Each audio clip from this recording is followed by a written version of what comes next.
Olá! Hoje vamos falar sobre diversas formas de comunicação.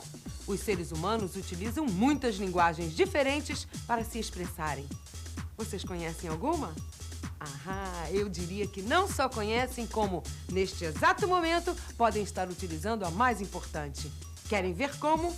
Pois então, sigam comigo. A forma mais importante das pessoas se comunicarem é... Vamos ver se você adivinha. Não sei. Carol, eu te amo muito. Eu te amo. Ana! Tchau. As palavras constituem a maneira mais eficiente e importante de emitir uma mensagem em nossa cultura. Através delas, exprimimos sonhos, ideias, desejos, sentimentos. Palavras e mais palavras em toda parte. Aposto como tem um monte que você não conhece o significado. Ornitorrinco. Acéfalo. Cretáceo. Inconstitucionalissimamente. Quando a gente quer xingar alguém, ou é isso ou é paralelepípedo, né? O sentido das palavras é facilitar a comunicação. É podermos dizer com apenas um nome, um verbo ou uma construção frasal aquilo que levaríamos horas para explicar com gestos. Moço, o senhor viu a minha... Esqueci o nome. É grande ou pequena? Mais ou menos. Ela é assim, faz assim, anda para cá e para lá. É uma cachorrinha? Não, ela odeia cachorros. Olha ela ali.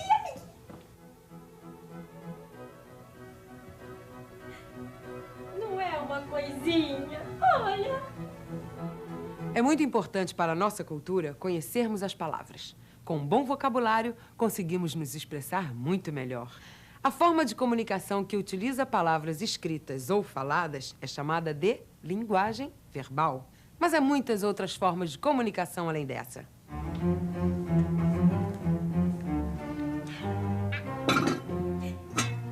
Adivinha quem fez o almoço hoje? Euzinha. Eu acho que ele não gosta da minha comida.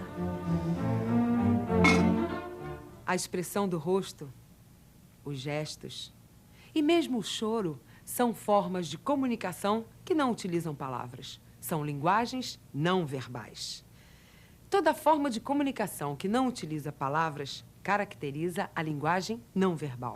Sinais de trânsito, gestos, bandeiras, movimento corporal, notas musicais. A linguagem não verbal é a forma mais universal de comunicação. Até mesmo os animais a utilizam. Querem ver? As abelhas, por exemplo, sabem indicar para as companheiras o caminho das flores através de uma dança especial. Não é incrível? Meu cachorro sabe demonstrar quando ele está com fome ou sede. Ele se comunica direitinho. Meu cachorro pede para passear e eu entendo sempre o que ele quer. Também através da linguagem não verbal, podemos expressar ideias, sentimentos e emoções. Através da minha dança, eu consegui expressar todas as minhas emoções.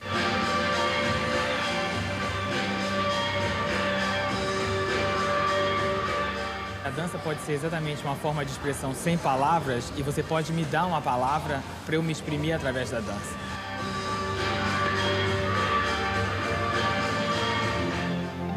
A dança, a fotografia, a escultura e a pintura são exemplos de formas de expressão artística que se baseiam na linguagem não verbal.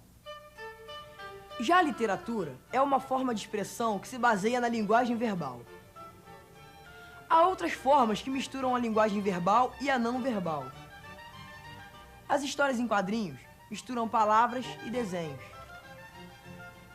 O teatro pode usar palavras, gestos, movimentos corporais, música. Podemos concluir, então, que a linguagem não verbal representa uma forma muito importante de comunicação. Não só através de palavras, como também através de desenhos, de gestos, de música ou de imagens, podemos estar realizando um ato de comunicação.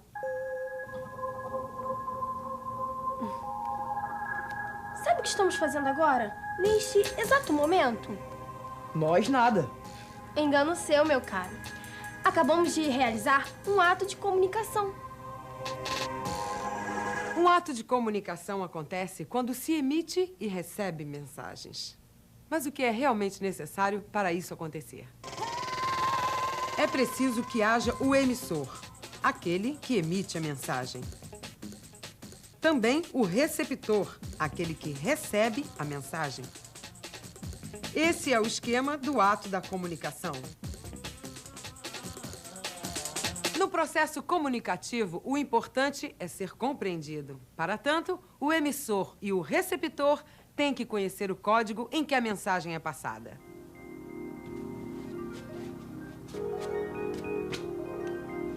Aqui estou utilizando códigos não verbais, os desenhos e as cores. Já eu estou utilizando palavras como código para escrever essa mensagem. Código é o conjunto de sinais utilizados para a transmissão de uma mensagem. É muito comum atos de comunicação que utilizam mais de um código. As canções, por exemplo, contêm um código verbal, as palavras, e um código não verbal, a música. Mesmo nós, quando falamos normalmente, não utilizamos somente um código. Completamos nossas palavras com gestos e expressões faciais.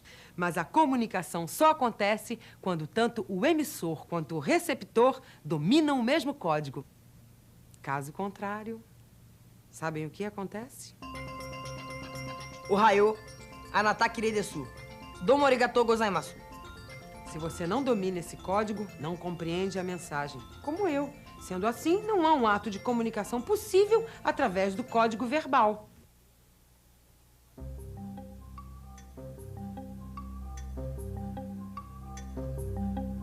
Ufa! Felizmente consegui me comunicar através de códigos não verbais. Os gestos.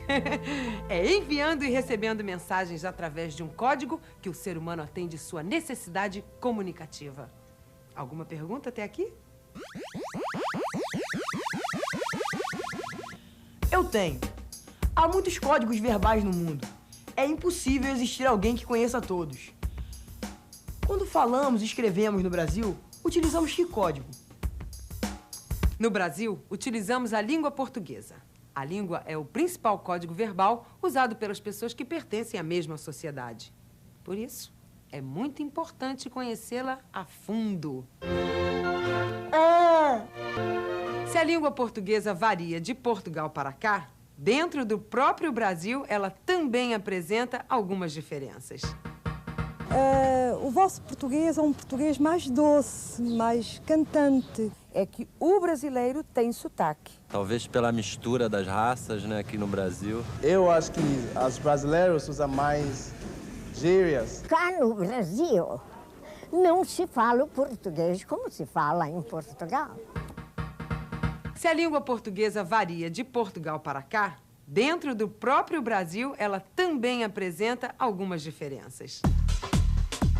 Na minha terra, a abóbora se chama jerimum. Em São Paulo, sinal de trânsito é chamado de farol. Menino, lá no sul, a gente chama de guri. A empim é a mesma coisa que mandioca e macaxeira.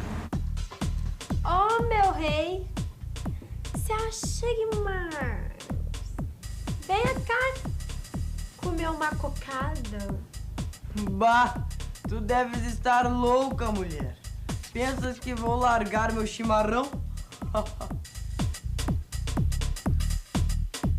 As diferentes regiões brasileiras têm diferentes costumes, e isso se reflete na maneira das pessoas falarem. Somos um país de milhões de habitantes que ocupam uma enorme extensão territorial. É natural que diferenças e variações surjam de um lugar para o outro. Pensando nas variações que há na língua do interior, por exemplo, o poeta Oswald de Andrade escreveu certa vez: para dizerem milho, dizem mio. Para melhor, dizem mió. Para pior, pior. Para telha, dizem teia. Para telhado, dizem telhado. E vão fazendo telhados. Temos nossas diferenças, é verdade, apesar de falarmos a mesma língua. Isto acontece também porque em algumas regiões certas expressões são preferidas a outras, caracterizando a localidade. As variações são chamadas de regionalismos. Só que, dentro de uma mesma região, também pode haver variações. Quando a minha filha está conversando com as amigas, eu não entendo muito bem o que elas falam. Minha mãe tá toda hora me dizendo que não entende nada do que eu falo com a minha galera. Deve ser porque ela não entende as gírias que a gente usa. Além das variações geográficas, há variações sociais e culturais. O português falado pelo adolescente com seus amigos, por um advogado no fórum ou por um médico em seu consultório é diferente, apesar de todos estarem habitando a mesma região. Grandes ou pequenos grupos, profissionais, jovens e crianças, constroem uma maneira particular de usar frases e expressões. Algumas são tão características que passam a ser conhecidas apenas pelas pessoas que pertencem a determinado meio. É para você ser amado que eu dedico aqui da nossa Rádio Romântica mais essa música de amor. Aí, se você souber aí quem tá cantando, liga e dá o teu chute. Cuidado pra não quebrar o pé, não, é. Essa é a música da promoção valendo um CD pra quem acertar o nome da música. Ou melhor, o nome de quem tá cantando a música. Vamos nessa, DJ? Vamos lá. Saideira do Big Mix aí. Fui!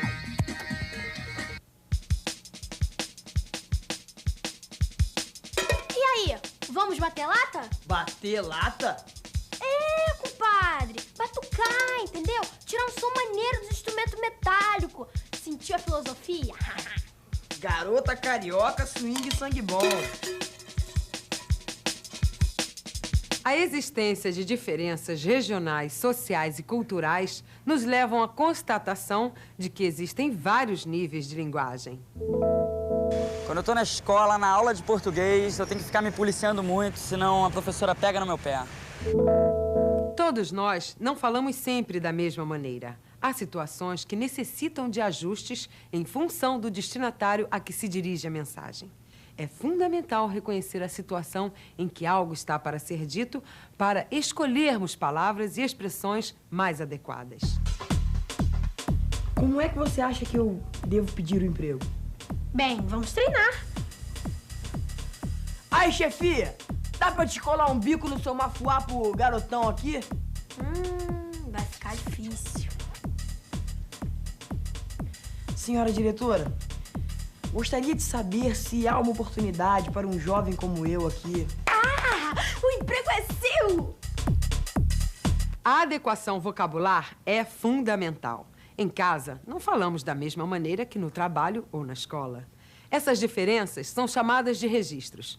Em nosso dia a dia, utilizamos diferentes registros. Eu sou advogado. Em razão da minha profissão, eu me expresso de várias maneiras. Em casa, de forma carinhosa, coloquial. No escritório, com o cliente, de forma mais técnica. No tribunal, de forma solene. Como vocês podem verificar, o mais importante instrumento de comunicação utilizado por nós não é igualzinho em todos os lugares e situações. A nossa língua é bastante diferente. E vocês sabem por quê? Porque as palavras não vivem presas. Elas são livres. As palavras da língua não estão presas. Cada um de nós as vai escolhendo de acordo com o momento, a situação, a preferência.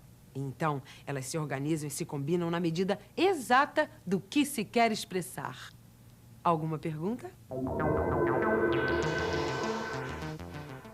E quando escrevemos?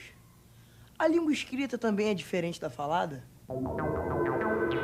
Além de todas as variações que vimos, a língua portuguesa apresenta duas modalidades, o português escrito e o português falado. Mesmo usadas pela mesma pessoa, no mesmo nível de linguagem, essas duas modalidades vão apresentar diferenças. Cada uma tem uma forma, recursos expressivos diversos, regras variadas. Ontem eu tomei o maior pou, bem aqui. Fui na escada, pou. A língua falada é mais informal. utiliza maior quantidade de exclamações, palavras repetidas, diferentes entonações. Muitas vezes, as frases ficam inacabadas, mas como o receptor da mensagem está presente vendo tudo, ele compreende perfeitamente. Além disso, nossa fala pode ser acompanhada por gestos e expressões que facilitam a compreensão. A língua escrita, não. Escrevendo, não podemos gesticular ou fazer mímica para ajudar a compreensão. Temos que ser mais claros e precisos. Um dos recursos mais importantes da escrita é a pontuação. Certa vez, achei um postal escrito por um amigo, mas ele esqueceu de colocar a pontuação. E eu percebi que podia entender de várias maneiras. Parecia um joguinho de quebra-cabeça. Era só encaixar uma vírgula ou um ponto que o sentido modificava. Fazendo calor, quero visitar a Bahia, não quero passear em Campos de Jordão, onde o sol nos aquece o coração, não quero ficar no Rio, que é a minha cidade. Nossa, que confusão. Não estou entendendo nada. Para onde seu amigo foi, afinal de contas? Ele tinha mesmo que ter pontuado. Ficamos sem saber. Viram só? É por isso que precisamos ter muito cuidado com o texto escrito. A pontuação pode modificar completamente o sentido de uma mensagem. Mas a nossa língua, falada ou escrita, é a forma mais eficiente de comunicação que temos. As palavras são o meio pelo qual nós podemos nos expressar. Com as palavras, as pessoas podem expressar os seus sentimentos. Com elas eu posso me comunicar. Você consegue com elas transmitir uma ideia. Se não tivesse palavras, a gente não poderia nem falar, muito menos se comunicar. As palavras, que são de todos nós, aproximam, comunicam, emocionam. Formam um poderoso instrumento de comunicação que, embora se modifique no tempo, no espaço e numa mesma sociedade, constitui a maneira mais eficiente de nos comunicarmos, tanto através da escrita como da fala. E então, vamos nos comunicar? Até o próximo programa. Bye, bye!